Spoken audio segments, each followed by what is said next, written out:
Alright, so this is probably the most impromptu video which I'm recording right now.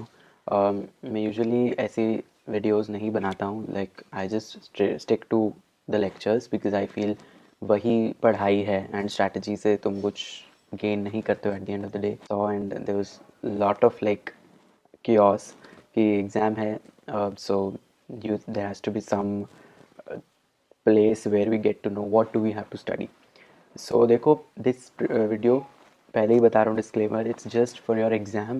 Delhi university का most highlighted अगर मैं बोलूँ कि just for the Delhi university exam which will also include SOL exams and जो regular है बाकी सब NC वगैरह। But yeah I will try to include वो टॉपिक्स।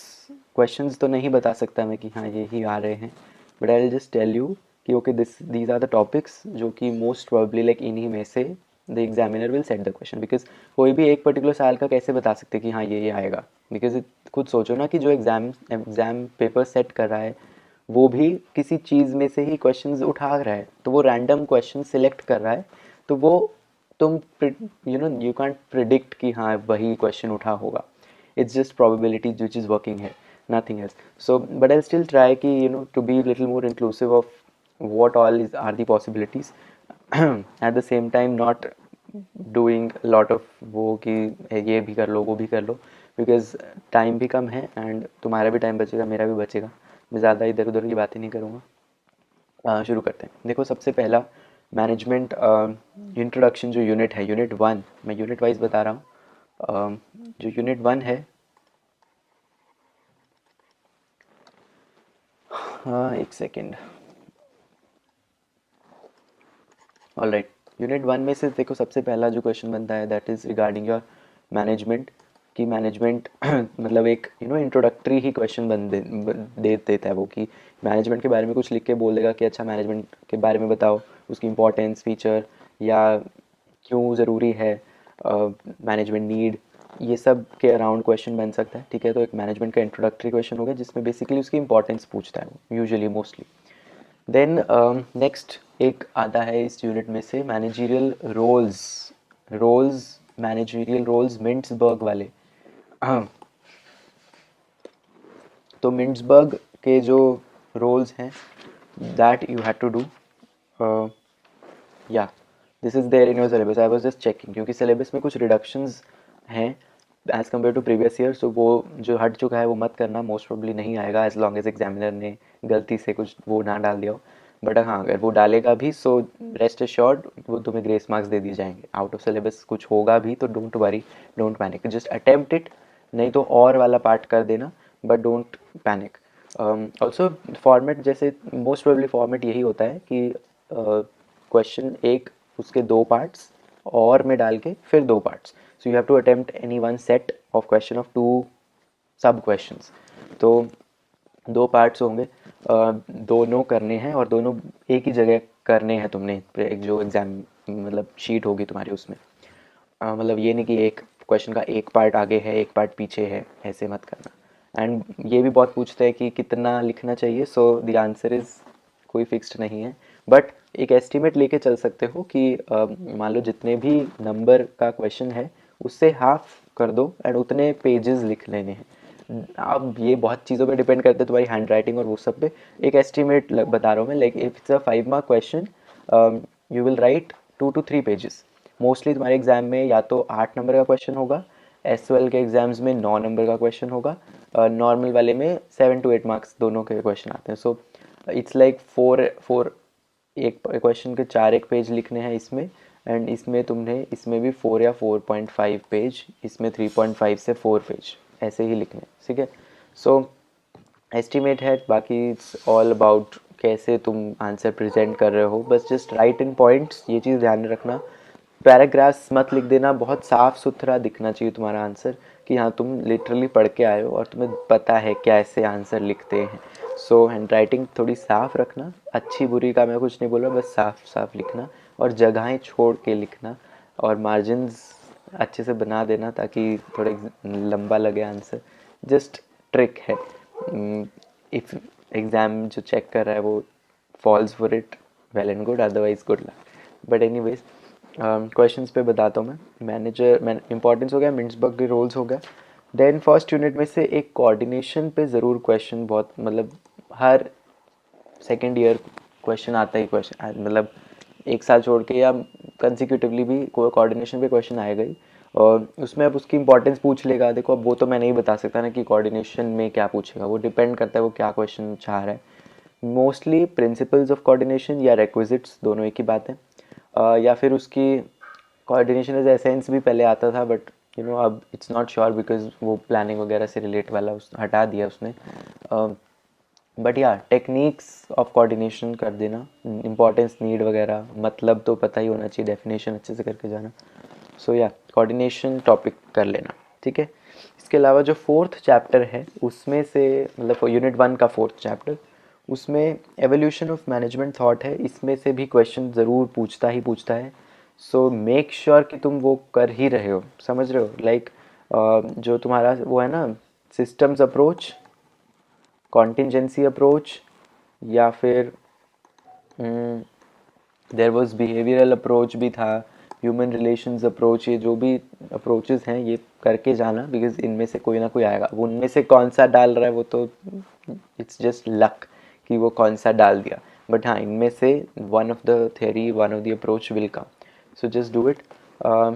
देन एक और चीज़ ध्यान में रखो कि lot of times they will ask you, just a second,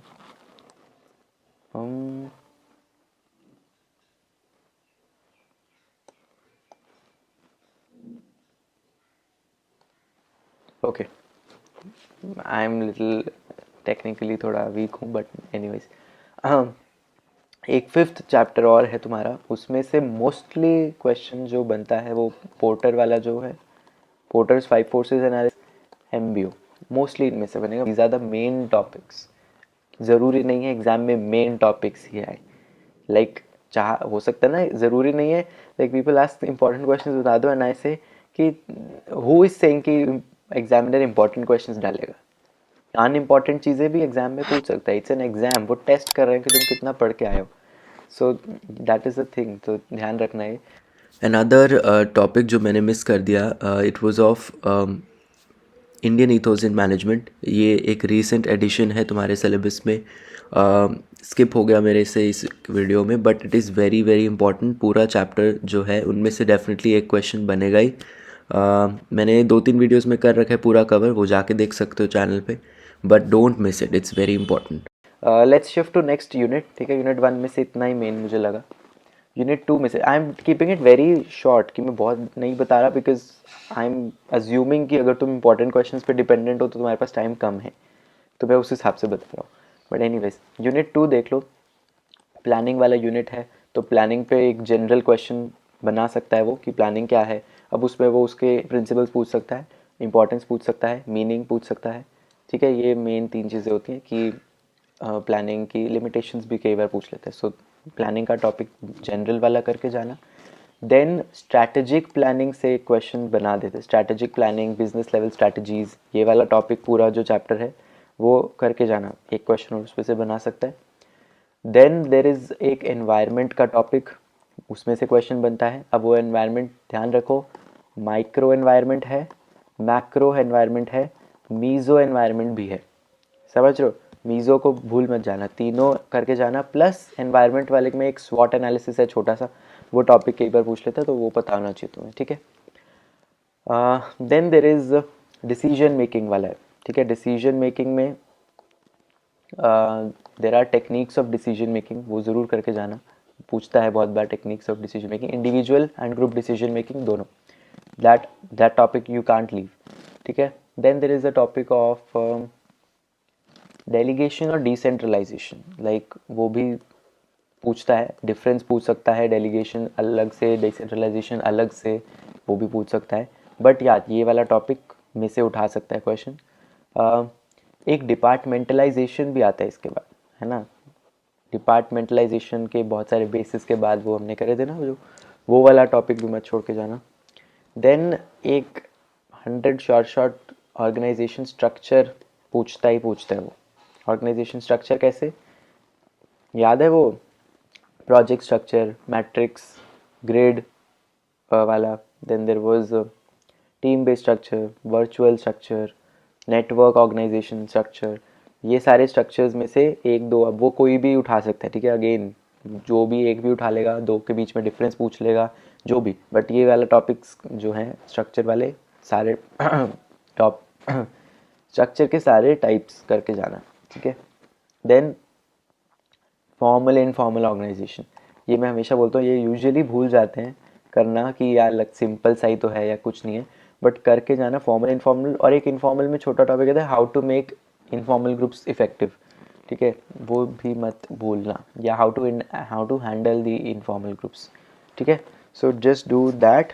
तो प्लानिंग में से मुझे इतना ही लगता है कि वो पूछ सकता है। ये अच्छा, बाय द वे हम यूनिट 3 में आ गए थे बीच में, है ना, ये जो डिसेंट्रलाइजेशन वाला मैंने बताया नहीं, डेलीगेशन और decentralisation, this was organising which is unit 3, ठीक है। यूनिट 3 में से भी मैंने ऑलमोस्ट बता ही दिया है, इसके अलावा आई डोंट थिंक, मतलब मेन टॉपिक्स यही हैं, ठीक है। यूनिट 4 पे आ रहा हूँ मैं। यूनिट 4 में say that unit is of directing and controlling. तो पहले डायरेक्टिंग में से देखो मोटिवेशन है और लीडरशिप है, दोनों ही करके जाने हैं, दोनों में से ही क्वेश्चन बनेंगे, ठीक है। देखो एक चीज़ मैं बताऊँ, इतने क्वेश्चंस होते हैं पेपर में, तुम्हें करने चलो थोड़े होते हैं, बट और क्वेश्चन डाल के, और दो भी उसके में भी दो पार्ट्स होते हैं, तो तुम सोचो इतने क्वेश्चंस हैं कि आधा सिलेबस कवर हो ही जाता है। तो मैं इंपॉर्टेंट जो बता रहा हूँ उसमें से तुम्हें बेसिकली मिल ही जाएगा 50-60% पेपर, उससे ज़्यादा ही मिलेगा वैसे, but I am just saying कि पेपर बहुत टॉपिक्स आते हैं उसमें, तो you have a choice, it's a good thing. Motivation और लीडरशिप दोनों हैं। देखो मोटिवेशन में से there was a topic of internal and external motivation, extrinsic intrinsic motivation, वो ज़रूर करके जाना। Then there are theories, Maslow's theory है, हर्जबर्ग थियरी है, theory X and theory Y है, don't forget these. Then leadership में यू हैव लीडरशिप स्टाइल्स, है ना, लीडरशिप स्टाइल्स था तुम्हारा। देन लीडरशिप में भी थियरीज थे, कंटिन्यूम थियरी था, लिंकर्ट्स थियरी था, सिचुएशनल थियरी, लीडरशिप में वो ग्रिड वाला theory. Then there was transactional और ट्रांसफॉर्मेशनल डिफरेंस, वो ज़रूर करके जाना, लीडरशिप दोनों। Then there was followership also which is there in your syllabus, उसमें भी एक कैलीज मॉडल है, वो भी करके जाना है। सो या ये सब like again it's like total 7-8 चीज़ें हैं, इसमें से वो 2-3 देगा ही देगा, सो वो चॉइस में ही आनी है। सो इट्स लाइक ये वाली करके जाना। मोटिवेशन बताया मैंने, लीडरशिप बताया, इन दोनों में से पक्का 100% देगा ही। देन कंट्रोलिंग, तीसरा जो इसमें डायरेक्टिंग में यही है, कम्युनिकेशन वगैरह से क्वेश्चन नहीं ज़्यादा वो पूछता। डायरेक्टिंग होगा, ये दोनों डायरेक्टिंग में था। कंट्रोलिंग, ठीक है, कंट्रोलिंग में कंट्रोल पे एक क्वेश्चन बनेगा विच इज़ डायरेक्ट। अब वो कंट्रोलिंग का तुमसे पूछ सकता है कि मीनिंग, इम्पॉर्टेंस, लिमिटेशंस वगैरह। There was techniques of control, very important, ये ज़रूर ध्यान में रखो। टेक्निक्स ऑफ कंट्रोल में मतलब measures of controlling, there are, you have balance scorecard, you have EVA, MVA, then PERT, CPM, ये रेशियो एनालिसिस, ये सब 4-5 जो चीज़ें हैं इसमें से भी वो एक दो देगा ही देगा। सो कंट्रोलिंग पूरा topic is very very important, ठीक है। यूनिट 4 में बस यही 3 जो मैंने बताया, मोटिवेशन में से वो लीडरशिप में से वो एंड कंट्रोलिंग में से क्या जो क्या क्या मैंने बताए हैं सब करके जाने हैं, because again it's a heavy unit, because possibilities जो हैं सारी वो थ्योरीज टाइप की हैं जो कि एक्चुअल में पढ़नी पड़ती हैं, तो जनरल नॉलेज नहीं है ये, बट हाँ तुम पढ़ के जाओगे, बहुत सिंपल सिंपल सी है, देयर इज़ नो वो। एंड इसके अलावा I don't think there is anything in controlling, mostly यही में से क्वेश्चन वो बनाएगा as far as I can say, या ठीक है। इसके अलावा unit 5, the most scoring unit is going to be of unit 5. Unit 5 में से मोस्टली वो शॉर्ट नोट्स मांगता है। देखो केस स्टडी आएगी तुम्हारे पास एक, वो ज़रूर ध्यान रखना कि यूनिट 5 में से होगी मोस्ट प्रॉब्ली। वो case study is going to be mostly on जो सिलेबस में आपकी टाटा है, गोदरेज है, आईओसी है एंड भिलवारा ग्रुप है, ठीक है। इनमें से किसी भी एक कंपनी के ऊपर एक कंपनी रियल लाइफ की कोई कंपनी होगी, उसके ऊपर केस स्टडी होगा, उसके बेस पे एक दो क्वेश्चंस होंगे। क्वेश्चंस उसमें मतलब ये नहीं है उसमें से ढूंढने होंगे, बट वो टॉपिक्स आपने कर रखे होंगे, आपकी जो बुक के टॉपिक्स होंगे वही उन्हीं में से वो देगा। But good thing is most probably case study के साथ एक और टाइप में तुम्हारे पास देगा वो शॉर्ट नोट्स लिखने को, जो कि यूनिट 5 के टॉपिक्स में से होंगे। अब यूनिट 5 के टोटल में 10 टॉपिक्स हैं जो मैं बता रहा हूँ, वो 10 में से 5 देगा। उस 5 में से हो सकता है वो बोले राइट एनी 2, हो सकता है वो बोले राइट एनी 3, या जितने भी बोले, बट ये 10 टॉपिक्स ज़रूर करके जाना पर 100% इसमें से, मतलब शॉर्ट नोट्स तैयार करके जाने हैं तुमने इन 10 टॉपिक्स पे। तो मैं 10 टॉपिक्स बता रहा हूँ एक एक करके। देखो, एक लिख लो कहीं पे या जो भी। Management challenges of the 21st century, then factors reshaping and redesigning management purpose. एक आता है तुम्हारे पास इंटरनेशनलाइजेशन, देन डिजिटलाइजेशन है, then entrepreneurship and innovation, subaltern management ideas from India, democracy and sociocracy, holistic purpose and measures of firm performance, and values and ethics in business, workplace diversity बताया मैंने। ये वाले 10 टॉपिक्स, इनमें से वो 100% short notes देगा किसी किसी पे। किसी साल में कोई ये वाले 5 उठा लिए, किसी साल में अलग 5 उठा लिए। तो इस यूनिट में बेसिकली 2-3 साल से ही आ रहा है एंड यही शॉर्ट नोट्स ही मांगता है वो। सो वो 10 टॉपिक्स हैं। वो किसी उसमें एग्ज़ाम में वो कोई 5 दे देगा, किसी एग्ज़ाम में कोई 4 दे देगा, मतलब short notes you have to prepare on these 10 topics. ठीक है। सो यूनिट 5 इतना ही है। ठीक है, बस यही तैयार रखना है तुमने। टॉपिक्स मतलब 80% या 90% of your exam will be from these topics. ठीक है, तो पास तो दूर की बात है, अच्छे से नंबर आ जाएंगे अगर ये जो मैंने बोले हैं टॉपिक से कर लेना। अच्छा, डोंट डू वन थिंग कि लाइक जो ये लिखा है इस पे मत जाओ, मैंने बोला है जो उस पे जाना। ठीक है, लाइक लिखा तो मैंने थोड़ी थोड़ी चीज़ें, जो बोल रहा हूँ मैं फोकस ऑन दैट। ठीक है, वो इम्पोर्टेंट थे।